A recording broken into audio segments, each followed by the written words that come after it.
ونقرأها بنية أن الله يرسل مثل ثواب قراءتنا إلى أرواح آبائنا وجدادنا وأمهاتنا وجدتنا وعموم أرواح مسلمين مسلمات نخص خصوصا إلى أرواح المؤسسين والمتبرعين لهذا المسجد كما نخص خصوصا إلى أرواح علمائنا ومشايخنا عسى الله سبحانه وتعالى أن ينفعنا بعلومهم في الدارين وبنية أن الله يبارك في أعمالنا وأموالنا وذريتنا ويشفي مرضانا ويرحم أمواتنا ويقضي جميع حوائجنا. على هذه النية كلها الفاتحة.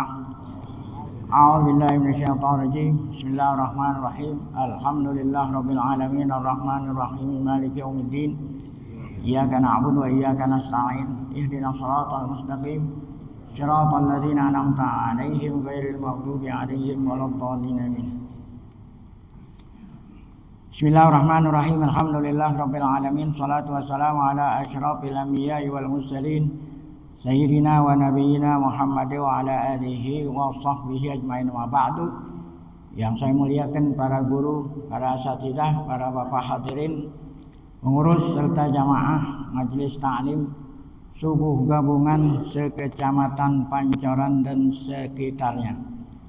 Bil khusus pengurus Masjid Al-Muhajirin, kita bersyukur pada Allah Subhanahu wa taala yang mana pada pagi hari Sabtu ini tanggal 21 Jumadtsani 1444 Hijriah bertepatan dengan tanggal 14 Januari 23. Kita masih selalu diberikan oleh Allah Subhanahu wa taala dengan berbagai macam nikmatnya sehingga kesemua itu kita sama-sama dapat kembali hadir mengikuti pengajian.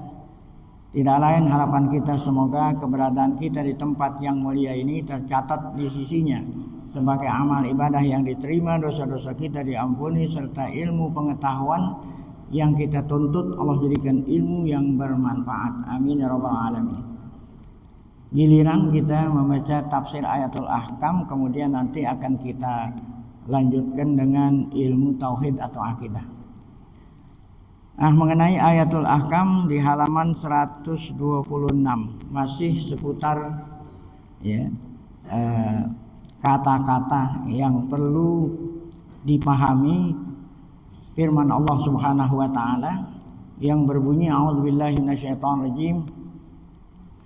Innal ladzina yaktumuna ma anzalna minal bayyinati wal huda min ba'di ma bayyanahu lin-nasi fil kitabi ulaika yal'anuhumullahu wa yal'anuhumul la'inun illal ladzina tabu wa aslahu wa bayyanu fa ulaika atubu 'alaihim wa anat tawwabur rahim.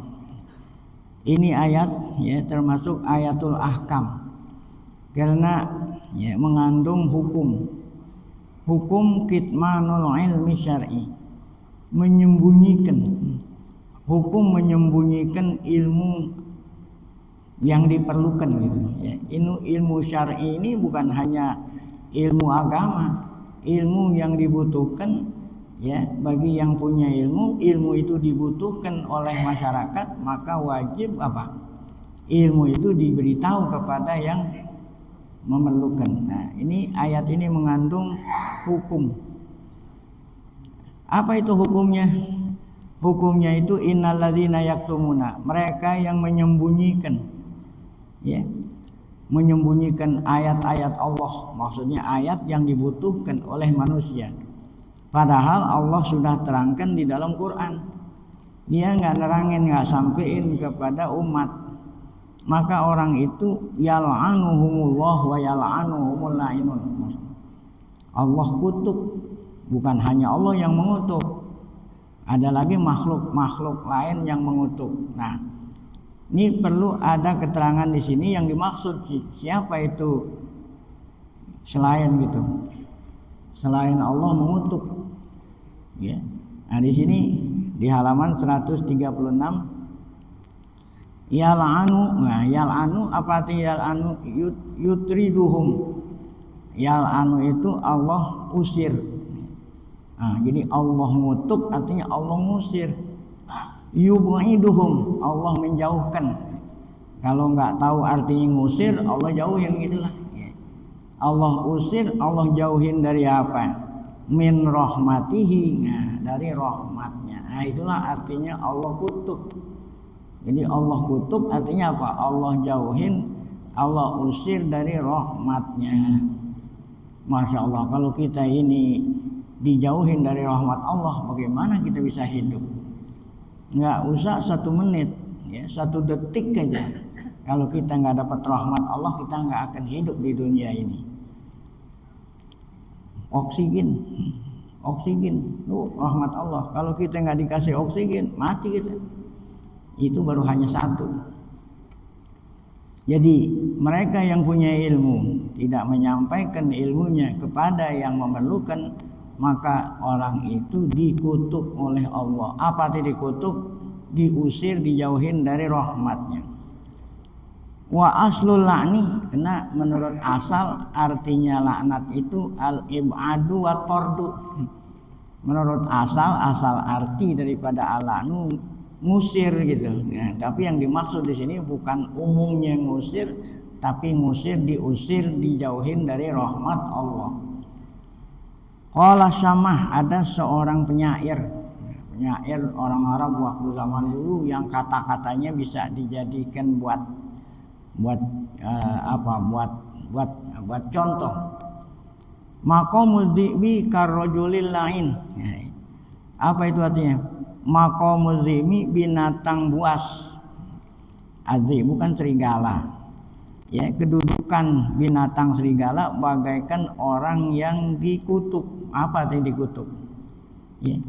Ya, macan itu bagaikan orang yang dikutuk. Apa di sini dikutuk? Dijauhin gitu. Apa artinya dijauhin? Nggak ada orang yang mau dekat. Siapa yang mau dekat sama macan? Jadi orang yang apa? Maqamul dhi'bi, kedudukan serigala bagaikan orang yang lain. Nah ini kan ada kata-kata lain, bagaikan orang yang dikutuk. Ya. Kalau macan dikutuk dengan hati apa? Dijauhin, nggak ada yang mau deketin apa? Macan, orang pada takut. Nah itu asal daripada al-la'nu at-tardu, diusir, dijauhin.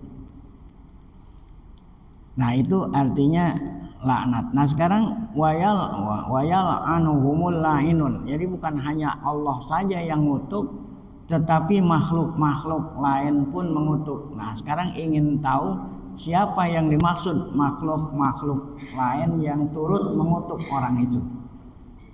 Qala Ibnu Abbas, kata Ibnu Abbas, al-la'inuna kullu syai'in ala wajhil ardi illa saqalain. Semua yang ada di muka bumi. Semua makhluk yang ada di muka bumi mengutuknya, bukan hanya Allah saja. Illa saqalain, kecuali bangsa jin dan manusia. Nah, semua makhluk Allah yang di muka bumi mengutuknya. Apa itu? Selain makhluk manusia dan jin. Nah kalau manusia sama jin itu enggak semuanya ngutuk. Saya ulangi. Kalau manusia sama jin enggak semuanya ngutuk. Selain manusia sama jin semua ngutuk. Ya. Apa itu? Ya. Makhluk Allah, baik makhluk bernyawa atau tidak bernyawa, semuanya apa? Mengutuk. Kenapa? Karena Allah sendiri sang penciptanya mengutuk. Maka makhluk ciptaannya pun semuanya ikut ngutuk. Yang tidak semua ngutuk siapa? Manusia dan jin. Nah, ya. Kalau manusia sama jin ini nggak semua yang ngutuk. Yang ngutuk itu yang tahu aja, yang nggak ngutuk, yang nggak tahu yang nggak ngutuk. Tapi kalau makhluk Allah selain makhluk manusia dan jin semuanya apa? Mengutuk. Itu pendapat Ibnu Abbas. Atau apa artinya al-la'inun selain Allah. Wa qala Mujahid, kata Mujahid, yang mengutuk itu selain Allah dawabul ardi. Nah, kalau Mujahid mengatakan yang mengutuk itu makhluk-makhluk Allah yang punya nyawa gitu. Kalau yang tadi kan enggak. Batu juga mengutuk. Oh, batu kan enggak punya nyawa. Bukan hanya hewan, makhluk batu pun mengutuk. Ya, pohonan nggak punya nyawa mengutuk. Ya, itu. Jadi yang namanya makhluk Allah itu walaupun dia nggak punya nyawa, nggak punya akal, itu bertasbih. Ya semua bertasbih. Ya. Bumi bertasbih, langit bertasbih, batu bertasbih, pohonan bertasbih, pohonan bertasbih. Nabi pernah lewat di area pekuburan, ya beserta rombongan sahabat.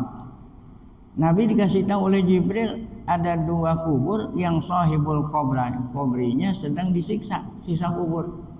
Yang pertama lantaran la yastabri'u minal baul, ya, nggak tiris air kencing. Ya. Yang kedua yamsi bin namimah. Maka Nabi perintah salah seorang sahabat metik cabang pohon, kemudian cabang pohon itu bagi 2 dicelupin. Di mana? Di kuburan yang sahibul kubrinya lagi diapain? Disiksa. Kata Nabi, semoga yang di bawah itu diringankan azabnya selama batang pohon ini masih basah. Oh, berarti pohonan itu bertasbih. Kalau batang pohon masih basah bertasbih, dia pun ngutuk sama siapa? Nah, orang alim yang punya ilmu yang tidak menyebarluaskan apa? Ilmunya. Nah, itu contoh makhluk Allah yang tidak punya nyawa mengutuk. Kalau Mujahid mengatakan yang ngutuk itu khusus makhluk Allah yang punya nyawa, walaupun tidak punya akal, seperti dawabul arti, binatang-binatang semua pada ngutuk. Bahkan hawam, kalau hawam ini binatang-binatang kecil. Kalau dawab yang besar-besar. Apa binatang kecil? Ya, binatang kecil, semut. Nah, itu namanya dawab. Takulu, apa kata binatang? Ya, ucapan kutukan binatang kepada orang yang tidak mau nyebarin ilmunya. Kutukannya itu bunyinya bagaimana? Muni'nal qatra bima asi bani Adam. Apa kata binatang? Atau kata binatang kan semua ini perlu air. Ya, Allah nggak turunin hujan gara-gara ente. Muni'nal qatra bima asi bani Adam. Ada muni'na, kami nggak diturunin air hujan. Ya. Karena makhluk bernyawa itu perlu apa? Air. Gara-gara dosa ente katanya saya ini nggak apa, ya, nggak ada air karena Allah Taala nggak turunin apa? Hujan. Nah, ini kutukan. Baik. Jadi kesimpulan daripada al-la'inun ada 2. Yang pertama kata Abdullah bin Abbas, semua makhluk Allah mengutuk kecuali bangsa jin dan manusia. Nah, yang keduanya pendapat mengatakan yang mengutuk itu makhluk Allah yang punya nyawa. Adapun yang tidak punya nyawa tidak apa? Mengutuk. Nanti di akhir zaman saat kita perang melawan Yahudi, ya, itu batu ngomong itu. Batu pohonan ngomong. Ya, apa kata batu? Wahai muslim, nih di belakang saya nih ada Yahudi nih, bunuh nih. Tuh, kan ngomong itu. Ya, jadi nggak aneh kalau batu itu ngomong. Nah, kalau pohonan ngomong juga, namanya pohon warqad. Nah, warqad itu syajarul Yahudi, dia yang melindungi Yahudi. Kecuali pohon warqad yang diem aja. Ya.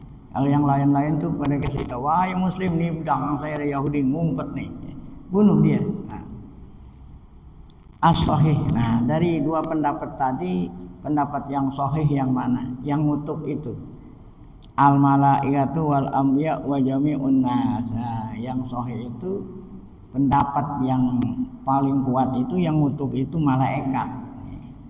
Yang ngutuk, ya, yang ngutuk ulama yang tidak menyebarluaskan ilmunya siapa? Malaikat wal anbiya dan para nabi wa jami'un nas dan semua manusia. Ya, bukan semua makhluk Allah, hanya khusus yang ngutuk malaikat, nabi dan semua orang. Nah, ini pendapat ini didasari firman Allah yang berbunyi di ayat lain, bukan ayat yang ini, yaitu firman Allah, ulaika alaihim la'natullahi wal malaikati wan nasi ajmain. Nah, yang ngutuk itu adalah malaikat, kemudian para anbiya dan semua manusia. Wal Qur'anu yufassiru ba'duhu ba'dha. Quran itu menafsirkan ayat yang lain. Nah, ini tafsirnya ditafsirin oleh ayat lain yang bukan ada di dalam suratul Baqarah. Nah, itulah arti daripada ulaika yal'anuhumullahu wa yal'anuhumul lain. Nah, kecuali yang tidak dikutuk siapa ini? Ya, yang taubat. Jadi Allah masih memberikan kesempatan kecuali ulama-ulama yang taubat. Arti taubat tidak diterusin, ya. Kemudian diterangin, disebarluaskan ilmunya. Wa aslahu, kemudian dia memperbaiki dirinya. Nah, apa artinya taubat di sini? Taubat itu rujuk, ya. Taubat itu kembali pada Allah. Nadam, nyesel. Makanya ulama nyaratin taubat itu 3. Yang pertama menghentikan. Apa arti menghentikan? Yang tadinya dia nyembunyiin disebarin. Nah, itu namanya menghentikan. Kemudian nyesel atas perbuatannya itu. Kemudian yang ketiganya adalah bercita-cita tidak lagi mengulangi. Nah, ulama yang seperti itu kutukannya berakhir. Wa aslahu, kemudian dia itu memperbaiki dirinya. Jadi bukan hanya sekedar taubat tapi memperbaiki dirinya. Wa bayanu, yang tadinya disembunyikan diapain? Diterangin kepada orang yang membutuhkan. Ini ayat sabab nuzulnya nanti ada, yaitu Yahudi. Yahudi sengaja menyembunyikan sifat-sifat Nabi Muhammad. Sifat-sifat Nabi Muhammad semuanya ada di dalam kitab Taurat dan Injil. Namun ulama-ulama Yahudi itu sengaja menyembunyikan. Supaya apa? Supaya orang-orang tidak beriman kepada Nabi kita Muhammad Sallallahu Alaihi Wasallam. Syarat diterima taubat mereka yang mereka sembunyikan sifat-sifat Nabi itu harus diterangin kepada siapa? Kepada umat mereka, supaya Yahudi dan Nasrani beriman kepada Nabi kita Muhammad Sallallahu Alaihi Wasallam. Nah, kalau memang taubat, maka Allah Subhanahu Wa Taala Tawwabur Rahim, Allah Maha penerima taubat dan Allah Maha belas kasih kepada hambanya yang kembali. Nah, ini saja yang dapat kita kaji tafsir Ayatul Ahkam. Insya Allah akan kita lanjutkan. Judul berikutnya itu adalah ahkam, ya, hukum-hukum yang dapat kita ambil. Kalau yang tadi itu hanya baru tafsirnya saja. Nah, kita lanjutkan dengan buku kita yang kedua, ya, buku Tauhid, masih seputar muqaddimah kalau nggak salah kemarin. Kita lanjutkan sekarang di halaman bab awal, halamannya halaman 6.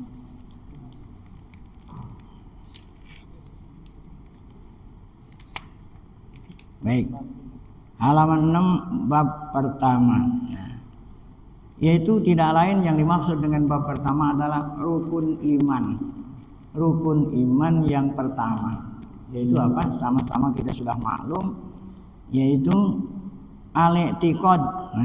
Ya, meyakini, beriman, percaya, meyakini tanpa keraguan.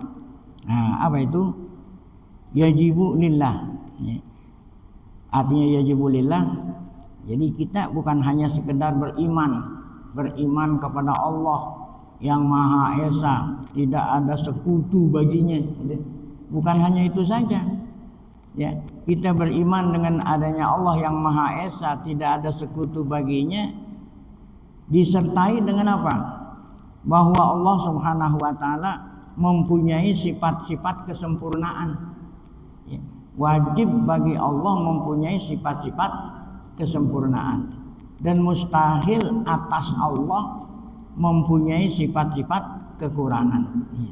Ini namanya akidah dan tauhidnya orang awam. Apa itu orang awam? Orang bawahan, orang banyakan. Ya. Kalau memang gitu, ya, kalau memang sudah tidak lagi mampu untuk mendalami ilmu tauhid, ya, udah tua, ya, udah kakek-kakek, sudah nenek-nenek, sudah tidak lagi sanggup mendalami ilmu tauhid. Jadi cukup tauhidnya sama Allah apa tuh?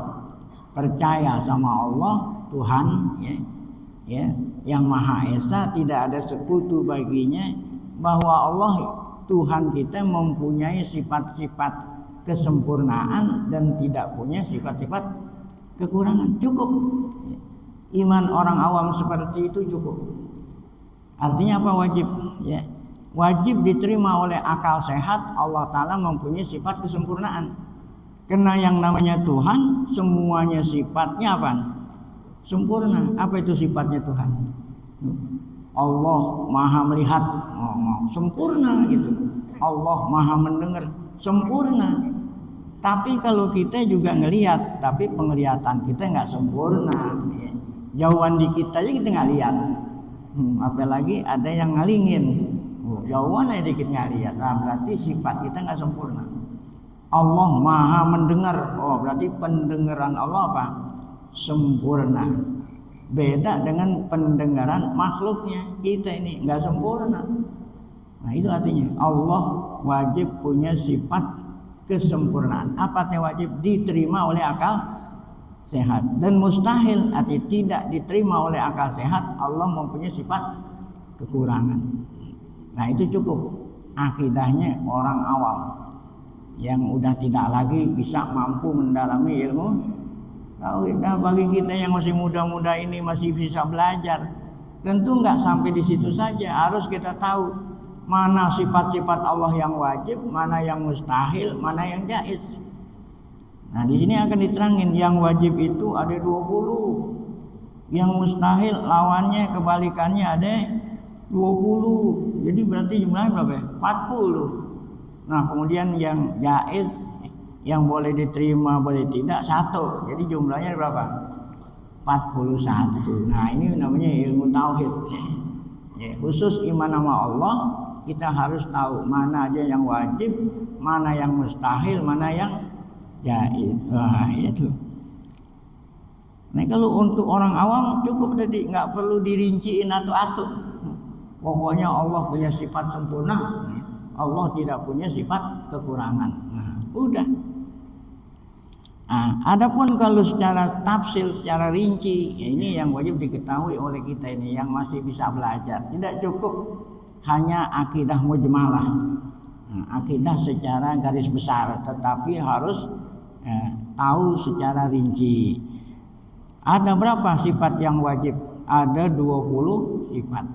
Nah, seperti yang sudah diterangkan, artinya wajib di sini bukan wajib fikih. Kalau wajib fikih itu yang apabila kita kerjain apa? Berpahala. Apabila kita nggak kerjain apa? Dosa. Itu wajib fikih. Yang dimaksud di sini wajib akli. Wajib ahkamul akli. Wajib apa itu wajib akli?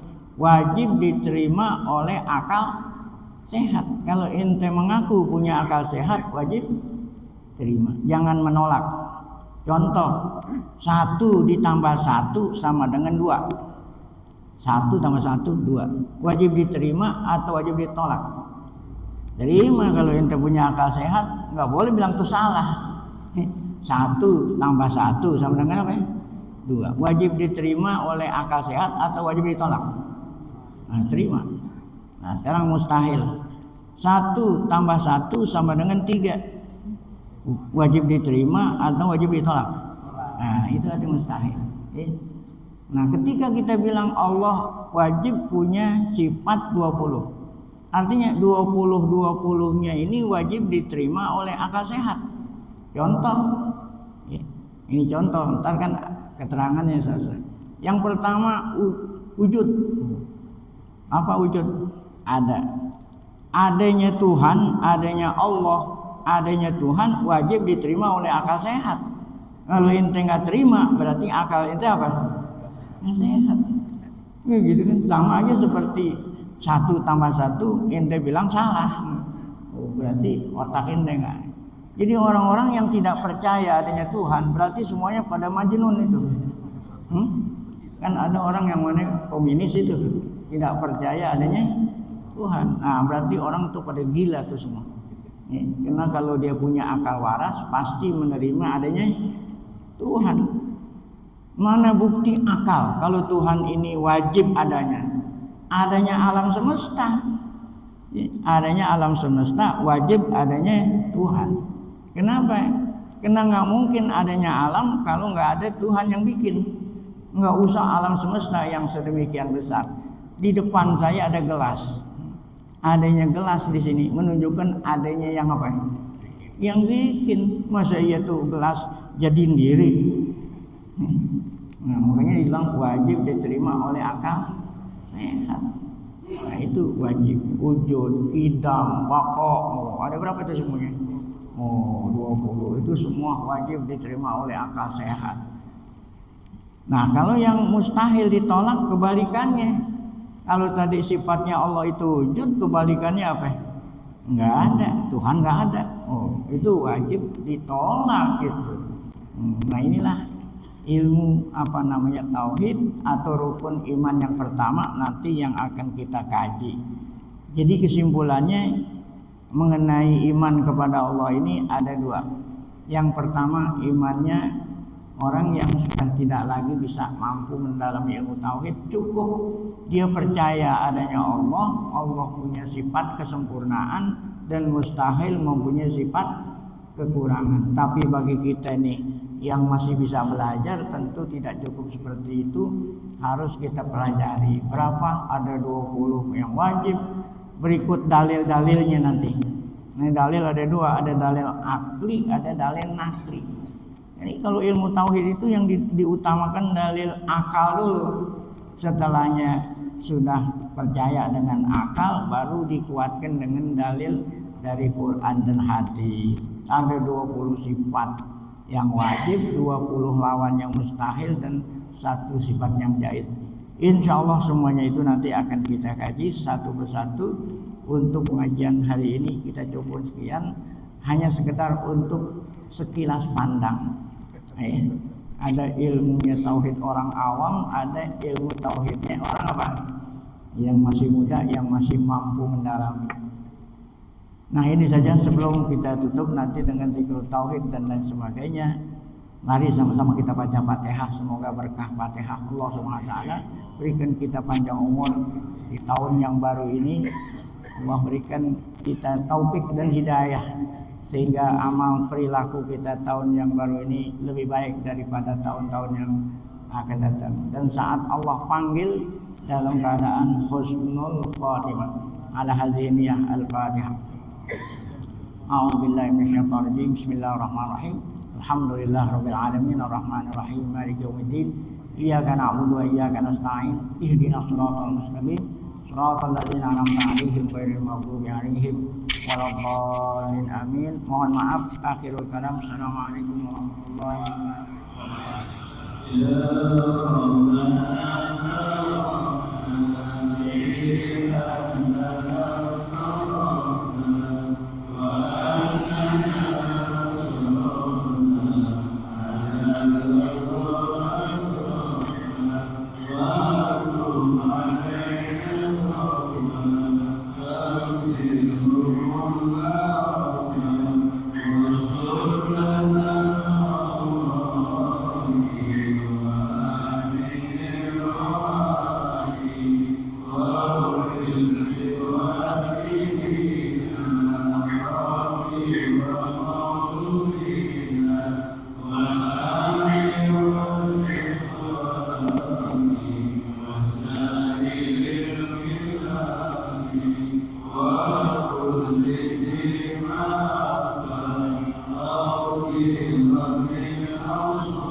sekaligus juga beliau yang meninggal mengajar di tempat yang lain.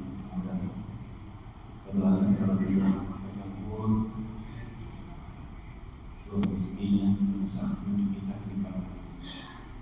Hadirin jamaah sekalian berbahagia, setelah kita melaksanakan pengajian kita ini beberapa pertemuan, nampaknya kalau sejak 653 554 ini sudah terang banget ya. Sudah siang banget untuk kita yang sekarang termasuk menjadi sosial. Selanjutnya mari kita dengarkan sedikit pengumuman dari Ketua Bawaslu Kecamatan Pancoran tentang rekrutmen daripada Pak Waslu Mas Mufikur pada dan Bapak Abdul Salam.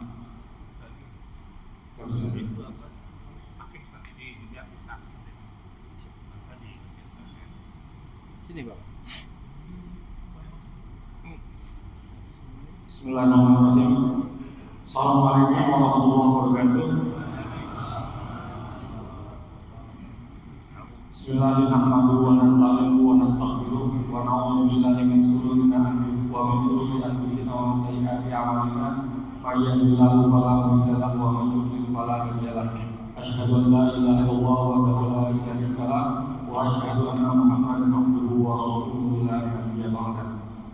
Amma ba'du, yang terhormat dan yang sama-sama kita hormati, para kiai, para guru, para asatidz, habaib yang hadir di tengah-tengah kita, wabil khusus Ustaz Sagiri Abdul, Ustaz Nur Saiful, tadi guru kita yang mengajar, Kiai Soleh Rahmani, dan para asatidz lainnya. Mohon maaf, dan para asatidz lainnya yang mohon maaf tidak bisa saya sebutkan satu persatu, namun tidak mengurangi rasa